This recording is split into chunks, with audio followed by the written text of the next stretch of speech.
Hey everyone, and welcome to Talk ETFs, ETF.com's weekly video series. My name is Sumit Roy, and I'm Senior Analyst here at ETF.com. This week, I'm speaking with Robert Minter, who's the Director of ETF Strategy at Aberdeen. Bob, great to have you on the show. Thank you. It's great to be here. So, Bob, obviously, we have a big election coming up in the US in just a few weeks. Do you think that the results of that election are going to have an impact on the commodity markets? It is possible. Uh, there there are policy implications to what the future president, does. However, it's really hard to tell ahead of time both who is going to win and what the policy is going to be. And so I think the polls are sort of within the margin of error, and there's much clearer data coming from the polling of investors' sentiment in the commodities market than there is in the polling of voters' sentiment in the presidential election. Bob, I want to ask you about a commodity that's been in the headlines a lot recently, and that's oil. We've been seeing a lot of turmoil in the Middle East, and you would think that would be bullish for oil, yet we really haven't seen a major reaction in the oil markets. The price, in fact, has been quite weak. Why do you think oil has been acting the way it's been acting? Is it due to weakness in the Chinese economy or something else? So I think it's partially, as you say, disappointment in the strength of the Chinese stimulus, which is starting to turn around, and it's also because there's a little bit of spare supply as OPEC has some voluntary production cuts that have been in place for a couple of years now. And so what we talk to our clients about is is we like to back up the things that we say with some data. And so we look at positioning and how extreme sentiment is right now. And the polling data that I'm talking about from investors is we can see money managers and how many contracts they are long oil. And as of very recently, they were long just 47,000 contracts. Big number, but normally it's much higher than that. And so that 47,000 contracts is the lowest amount of contracts that money managers have been long since any time since 2011. So they're more negative on oil now than they were during the European debt crisis in 2011, the oil price crash in 2014, the COVID lockdowns of 2020.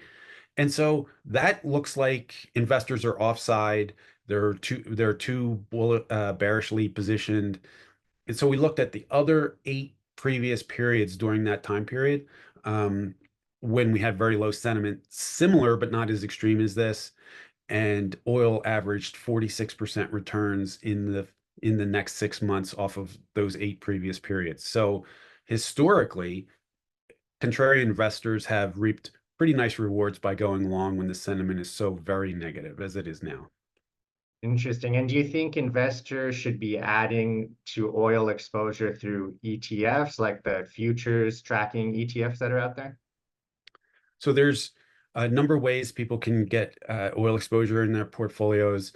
Uh, it depends, of course, on who we're talking about, which investors and the portfolios they run.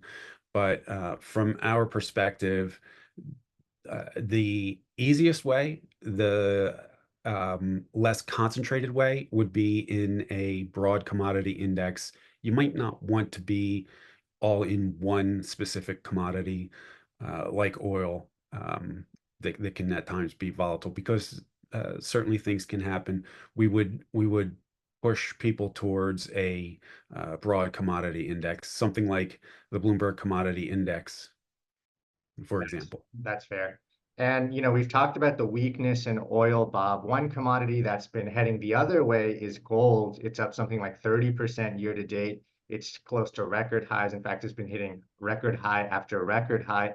What's driving that performance? And do you think it's too late to get into gold right now? So this is a really interesting story, and it has some real implications. How we got to these record highs, it has implications about what to expect going forward. So, according to the LBMA, gold has hit 35 consecutive all-time highs so far this year. So, um, how are we hitting these highs? It certainly is not with the participation of gold ETF investors. So over the last 2 years, gold ETF investors have sold the equivalent of 810 tons of gold, even while the gold price is reaching all-time highs. So how is that even possible? It's possible because other buyers and sources of demand in gold have been outstripping those sales. For instance, central banks have bought more than 3 times that amount of gold in the last 2 years. So they completely swamped the sales that effectively gold ETF investors were selling gold to central banks. And that's how we got to the record highs. And so we looked at what happens when a rate cut cycle starts. And the last 3 times it started in 2000, 2008, and 2018. That was the start of a pretty good bull market for gold.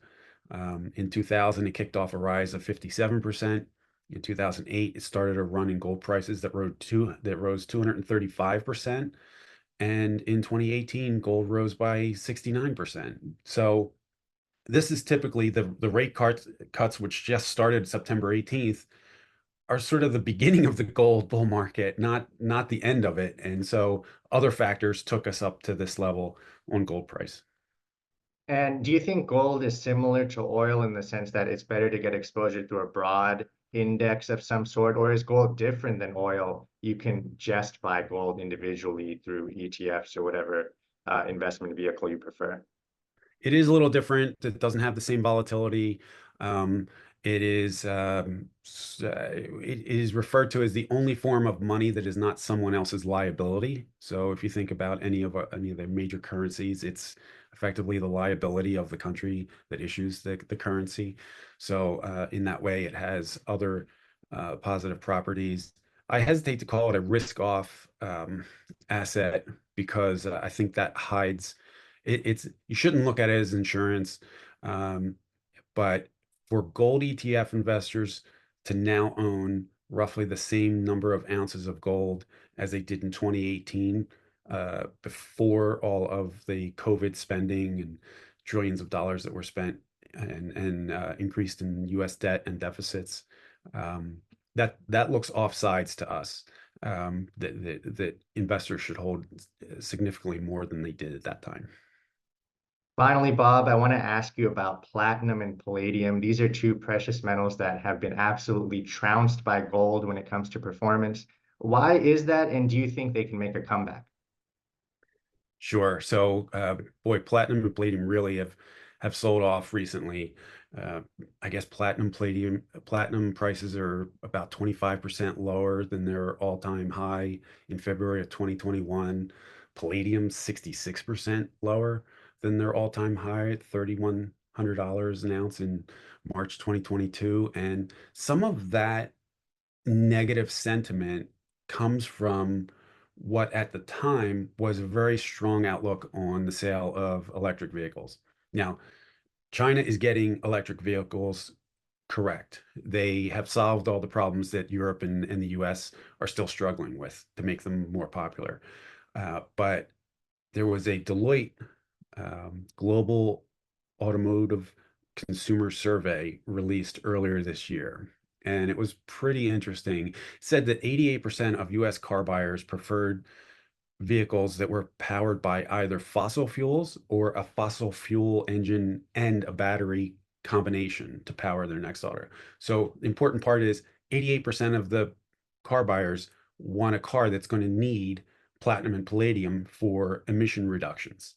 And that's not in the price of platinum or palladium. And so it looks again, investors look off sides. Platinum and palladium down at the prices they are currently is below the cost to actually mine and manufacture those metals. Now, it doesn't mean that miners have halted all production. They've done some layoffs. They've delayed some mine expansions. So not expanding production, that's for sure. But there's more that goes into the profit of a mine. There's no such thing as a pure platinum mine or a pure palladium mine. They also mine silver or gold or something else. So it's a holistic view of the profitability of the mine. So you can still get platinum and palladium being produced, even though it's the market price is below the cost. Fantastic. Well, we're going to have to leave it there. Bob, you gave us a ton of great information. Thanks so much for your time. Great, thank you.